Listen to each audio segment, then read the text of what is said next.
মসজিদের কথা এলো যখন বলি, মসজিদ গুলো এখন কি জানে, মসজিদ গুলো চকচকে, কমিটি ফকফকে,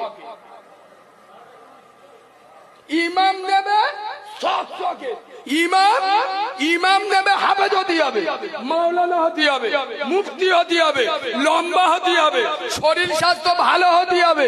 মাইনে কত? 4,500। এদের মাথায় বিনা মেঘে বজ্রাঘাত পড়বিনি? কথা বলে না, কথা বলে না। বলছে মুফতি মুহাদ্দিস আর কমিটির লোক একক তো নামাজ পড়ে না। এই মসজিদের সভাপতি হবে কে? ইমামতি করার যোগ্যতা রাখে। ইমাম বাড়ি যাবে, সভাপতি নামাজ পড়াবে। তুই মাল সুরা ফাতিহা জানি না, তোর কোন খালু আব্বা মসজিদের মাতোয়ালি করলো রে? তুই বিয়াদব, তোর মুখে দাড়ি নাই, তুই ফাসেক, তোর বউ বন্ধন লোন গ্রুপ লোন করে হোমরা চোমরা সেজেছ, নেতা সেজেছ, বাঁদরামি করার জায়গা পাও নাই। এটা তোর রাজনীতির পার্টি অফিস।